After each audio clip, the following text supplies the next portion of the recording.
जी जीव ने अपनी बड़ी बड़ी आंखें झपकाई और कहा, सिर दर्द होने की कोई जरूरत नहीं है। मुझे जाने दो और तुम्हें कोई चिंता नहीं होगी। कितना परेशान करने वाला व्यक्ति है। चूंकि वह उसे मार नहीं सकता था और उसे जाने नहीं दे सकता था, ये फैन ने अपनी कनपटियों को धीरे से रगड़ा। जी जीव असंतुष्ट थी और बोली, अरे अरे अरे, कौन परेशानी कर रहा है?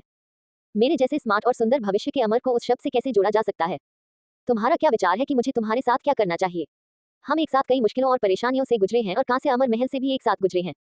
हमें जीवन और मृत्यु के दोस्त माना जा सकता है। आप किसी दोस्त के साथ ऐसा व्यवहार नहीं कर सकते। जीजीऊ ने अपनी नाक सिकुड़ते हुए कहा, मुझे जाने दो और मैं वादा करती हूँ कि मैं तुम्हें चोट नहीं पहुंचाऊंगी। ये फैन पुराने पेड़ के नीचे बैठ गया और उसकी ओर देखा।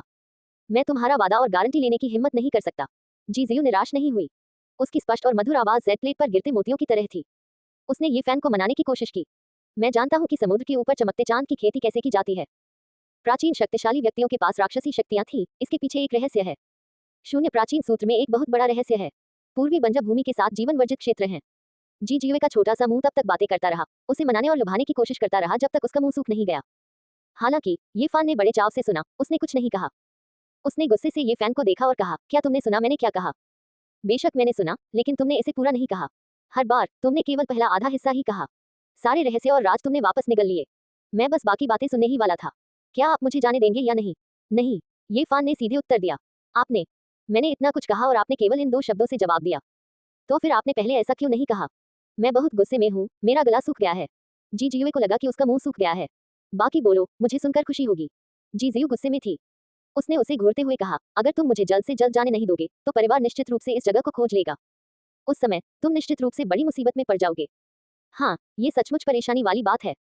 ये फैन प्राचीन पेड़ के तने के सहारे झुक गया, अपने दाहिने हाथ से अपनी ठुड्डी को रगड़ा और चिढ़ाते हुए कहा, ऐसा क्यों ना हो, मैं अनिच्छा से तुमसे शादी कर लूंगा और कुछ समय के लिए यहाँ एकांत में रहूंगा। कुछ सालों के बाद मैं रिश्तेदारों से मिलने के लिए तुम्हारे कबीले में बच्चों का एक झुंड लाऊंगा। छोटे बदमाश, ये फान, अगर तुम बकवास करते रहोगे तो मैं तुम्हें नहीं छोड़ूंगा। क्या तुम्हें मुझ पर शक है? ये फान मुस्कुराया और खड़ा हो गया। जी जीवे डर के मारे चिल्लाया। अंत में ये फान ने शून्य प्राचीन शास्त्र का एक और खंड प्राप्त किया और झील के किनारे उसका अध्ययन करना शुरू कर दिया। 2 दिन बाद झील के किनारे एक जैड हरा पक्षी दिखाई दिया जो देखने में ऐसा लग रहा था जैसे उसे पन्ने से तराशा गया हो। उसकी आंखें लाल थी, जैसे उसके सिर में 2 लाल फलियां गड़ी हों। जल्दी करो, इसे पकड़ो। जी जीवे अचानक चिल्लाया। क्यों? ये फैन की साधना बाधित हुई और वह उसकी ओर देखने के लिए मुड़ा। जी जीव के चेहरे पर आश्चर्य का भाव दिखाई दिया और उसने कहा, जल्दी करो, इसे भागने मत दो, नहीं तो हम सब मर जाएंगे। ये फैन हवा में उड़ गया और बिजली की गति से आगे बढ़कर जेड हरे रंग के पक्षी को पकड़ लिया। हालांकि यह जेड ग्रीन पक्षी पहले से ही बुद्धिमान था और इसकी गति आश्चर्यजनक रूप से तेज थी। यह एक हरे रंग की रोशनी में बदल गया और एक फ्लैश में गायब हो गया, दूर भाग गया। ये फैन ने बैंगनी तांबे का 8 त्रिग्राम दर्पण निकाला और दर्पण की सतह पूर्णिमा की तरह थी। तुरंत प्रकाश की एक किरण निकली और एक नर्म ची ध्वनि के साथ जेड हरा पक्षी हरे धुएं के एक झोंके में बदल गया। क्या हो रहा है? क्या उस जेड हरे पक्षी का कोई इतिहास है? यह मेरे चचेरे भाई के कई पालतू जानवरों में से एक है। जी जीवे ने घबराहट का भाव प्रकट करते हुए कहा, मुझे छोड़ दो, नहीं तो हम सब खतरे में पड़ जाएंगे। ये फैन हैरान था, क्या जी परिवार उसे ढूंढने आया था? उसी समय उसने असामान्यता को तीव्रता से महसूस किया और पूछा, आपकी चचेरी बहन यहाँ है और आप बहुत डरे हुए लग रहे हैं कि वह आपको नुकसान पहुंचाएगी। ऐसा क्यों? तुम समझ नहीं रही हो। जी जीवे ने समझाना नहीं चाहा और कहा, जल्दी से मेरे प्रतिबंध हटाओ, वरना वह न केवल मुझे मार डालेगी बल्कि तुम्हें भी चुप करा देगी। आप एक ही परिवार से आते हैं और वह वास्तव में आपको मारना चाहती है। ये फैन बहुत हैरान था। समय बर्बाद मत करो, बहुत देर हो चुकी है। जी जीवे ने चिंता का भाव प्रकट किया और लगातार आग्रह किया, अगर मैंने तुम्हें जाने दिया तो मैं तुरंत मर सकता हूँ। ये फैन ने जी जीयू को उठाया और उड़ने ही वाला था, लेकिन इस समय एक तीखी हंसी सुनाई दी और कहा, मिस यू, मुझे वास्तव में आपसे यहाँ मिलने की उम्मीद नहीं थी। हरे रंग की पोशाक पहने एक आकर्षक महिला शान से उड़ती हुई आई और झील के पास आकर ये फैन का रास्ता रोक दिया। जी जिया, यह आप हैं? क्या मेरी बहन बीयू भी यहाँ है? जी जियू ने पूछा। मिस बीयू नहीं आई और यह नौकर इस जगह से गुजरा। मुझे मिस यू के ठिकाने का पता लगाने की उम्मीद नहीं थी। हालांकि हरे रंग की महिला जी परिवार की नौकर थी, लेकिन वह इस समय बहुत अभिमानी थी और हंसते हुए बोली, एयो, तो मिस यू किसी के साथ उड़ना चाहती है? जी जिया, तुम्हारी हिम्मत कैसे हुई? जी जियू ने चुपके से ये फैन को चुटकी काटी और उसे सील खोलने का संकेत दिया। जी शिया ने लगातार ये फैन को देखा और फिर मुस्कुराते हुए कहा, वह सिर्फ 14 साल का बदमाश है, मिस जियू, आपकी दृष्टि बहुत खराब है। उसके शब्द बहुत अपमानजनक थे और उसने जी जियू का मजाक उड़ाया और इससे भी अधिक उसने ये फैन को अपनी नजरों में नहीं रखा। ये फैन को लगा कि कुछ गड़बड़ है। जी परिवार ने इतनी जल्दी सब समझ लिया और यह उसकी उम्मीदों से भी बढ़कर था। इस महिला के इरादे साफ तौर पर छिपे हुए थे। जीजिया 25 या 26 साल की लग रही थी और हालांकि वह काफी सुंदर थी, लेकिन उसकी तुलना तेज तर्रार जीजेड से नहीं की जा सकती थी। उसने नकली मुस्कान के साथ कहा, क्या मिस यू बीमार है? तुम इतने कमजोर क्यों दिख रहे हो? क्या तुम्हें इस नौकर की मदद की जरूरत है? जी शिया, तुम बहुत अहंकारी हो। क्या तुम मुझे खोजने आए हो? मिस यू, आप लंबे समय तक गायब रही और परिवार के बड़े बुजुर्ग बहुत चिंतित थे। उन्होंने गलती से सोचा कि आप राक्षस जाति के हाथों में पड़ गए हैं और वे आपको खोजने के लिए एक अभियान पर निकल पड़े। हालांकि हमने कभी उम्मीद नहीं की थी कि जब हम आपके लिए चिंतित थे तो आप यहाँ एक झोपड़ी बनाएंगे और किसी के साथ रहेंगे। जीजिया अधिक से अधिक अभिमानी हो गई और उसने जीजियू को अपना स्वामी नहीं माना और बार बार उसका मजाक उड़ाया। जीजियू को गुस्सा नहीं आया और उसने शांत और स्थिर भाव से कहा, जीजिया, आप मेरी बहन बीयूए के आदेश के तहत मुझे खोज रहे हैं और आप मुझसे छुटकारा पाना चाहते हैं। जीशिया ने घंटी की तरह हंसते हुए कहा, मिस बीयूए दयालु है और उनके लिए ऐसा करना असंभव है। हालांकि इस नौकर में इतनी भी शंका नहीं है और वह वास्तव में मिस जीवे को आपके पास भेजना चाहता है। अगर तुम मुझे मारना चाहते हो तो बस कर दो। जी जीवे तेजी से आगे बढ़ी। जीशिया हैरान रह गई और उसने 2 कदम पीछे हटकर ये फैन की तरफ देखा और कहा, बेटे, तुम्हारे तरीके बुरे नहीं हैं। मुझे आश्चर्य है कि तुमने मेरी मिस सेड यू को नीचे गिराने के लिए कौन सा तरीका अपनाया। वह बहुत सतर्क थी और ये परखना चाहती थी कि क्या ये फैन ने वाकई जीजीयू को सील कर दिया है। जीजिया, इतने सालों तक मेरी बहन बीयू का पीछा करने के बाद तुमने वास्तव में उसकी बुरी आदत अपना ली है। तुम पागल हो गई हो और तुम अभी भी कुछ करने की हिम्मत नहीं कर पा रही हो। जीजियू ने हल्के से मुस्कुराया। जैसे जैसे ये होता गया, जीशिया को उतना ही संदेह होता गया। वह आकाश में दौड़ी और बोली, मिस सेड यू, ऊपर आओ और लड़ो।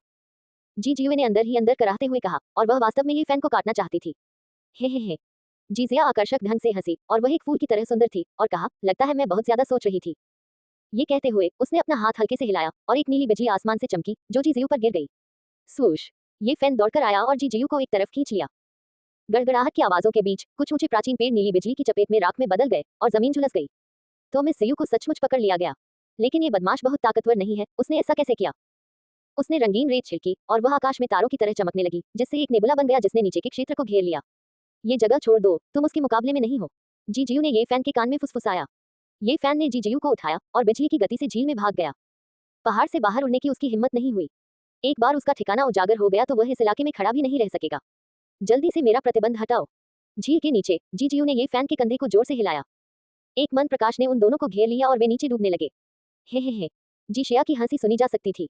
वह हरी रोशनी से घिर गई थी और वह जल्दी से झील पार कर गई और पलक झपकते ही उसे पकड़ने वाली थी। लेकिन उसके दिल में भी कुछ शंकाएं थीं और वह सीधे जीजियू को मारने की हिम्मत नहीं कर पाई। उसे डर था कि उसके शरीर में मौजूद निशान बाहर निकल आएंगे और उसके लिए बड़ी मुसीबत खड़ी कर देंगे। ये फैन झील के तल की ओर दौड़ा और वह वहां पर्वत के समान गहन पीले सार की का उपयोग करना चाहता था। बेटे, तुम्हारी दिव्य शक्ति केवल दिव्य वृक्ष क्षेत्र में है, तुमने मिस जीयू को कैसे पकड़ा? जीजिया ने अपनी आवाज प्रसारित की और कहा, किसी और ने कोई चाल चली होगी और तुम यहाँ केवल उस पर नजर रखने के लिए हो, है ना? जीजियू ने भी ये फैन की योजना को समझा और कहा, गहन पीले सार की को नीचे से प्रस्फुटित करने का कोई तरीका सोचो। बेटे, मुझे याद है कि जब हमने यान रुयू को घेर लिया था तो मुझे लगा कि तुम कुछ पुराने राक्षसों द्वारा संरक्षित हो। तुम्हारे पास जरूर कोई रहस्य होगा। जीजिया की हंसी धीरे धीरे ठंडी हो गई और बोली, लगता है आज मेरी फसल बहुत अच्छी होगी। झील के तल पर पहुंचने के बाद ये फैन ने अचानक अपनी मुट्ठी लहराई और उसे पानी में पटक दिया। फिर उसने अपनी गति को सीमा तक बढ़ा दिया और जीजियू के साथ आगे की ओर उड़ गया। गड़गड़ाहट, मानो नरक के द्वार खुल गए हों, एक विशाल दबाव उमड़ पड़ा, मानो वह स्वर्ग और पृथ्वी को फाड़ देगा और एक क्षण में बाहर निकल गया। जीशिया अचानक यहाँ भागती हुई आए और उसी समय उसका सुंदर चेहरा पीला पड़ गया और वह चिल्लाए, पौराणिक गहरा पीला। गहरे पीले रंग की एक किरण एक पर्वत श्रृंखला को कुचल सकती है और जब ऐसा पर्वत जैसा गहरा पीला सार क्यों पागल हो जाता है तो भयावह शक्ति बस अकल्पनीय होती है। वह बुरी तरह डर गई और हताश होकर ऊपर की ओर उड़ने लगी। अब उसे ये फैन का पीछा करने की परवाह नहीं थी। आह! जीजिया बुरी तरह चिल्लाई। दूरी पर ये फैन और जीजियू को अभी भी डर सता रहा था और वे पहले ही झील से बाहर निकलकर दूर छिप गए थे। झील का पानी उबलने लगा और बड़ी बड़ी लहरें उठने लगी। गहरा पीला सार क्यों एक विशाल चक्की के पत्थर की तरह उछला और कोई भी शक्ति उसे रोक नहीं सकती थी। दयनीय चीखें अचानक बंद हो गईं और जीशिया बाहर नहीं भागी। काफी देर बाद ही झील का पानी शांत हुआ। ये फैन और जीजियू किनारे पर खड़े थे और उन दोनों ने लंबे समय तक बात नहीं की और उन दोनों की भावनाएं जटिल थीं। लंबे समय के बाद ये फैन ने आखिरकार अपना मुंह खोला। वह जीबियू हमारे पीछे नहीं आएगा, है ना? जीजियू ने कोई जवाब नहीं दिया, लेकिन किसी बात पर गंभीरता से विचार किया और खुद से बुदबुदाया, मैं अब वापस नहीं जा सकती और मैं अपना चेहरा भी नहीं दिखा सकती। स्थिति बहुत जटिल है। ये बहुत जटिल है। ठीक उसी समय एक ठंडी आवाज सुनाई दी। जीजिया के बाल बिखरे हुए थे और वह भूत की तरह ये फैन और जियाओ लुओ के पीछे दिखाई दी। वह उनसे सिर्फ 10 मीटर की दूरी पर थी और उसके पूरे शरीर से एक हरी रोशनी निकल रही थी। यहाँ तक कि गहरा पीला भी तुम्हें कुचल नहीं सका। ये फैन हैरान था। जीजियू की बुद्धिमान आंखें एक अजीब रोशनी से चमक उठी और उसने कहा, जीबियू ने आपको दिव्य प्रकाश एस्केप तावीज दिया। ये सही है, मिस यू को खोजने के लिए मैं ये दिव्य प्रकाश एस्केप तावीज लाया और कई दिनों तक आपकी खोज करने के लिए बिजली में बदल गया।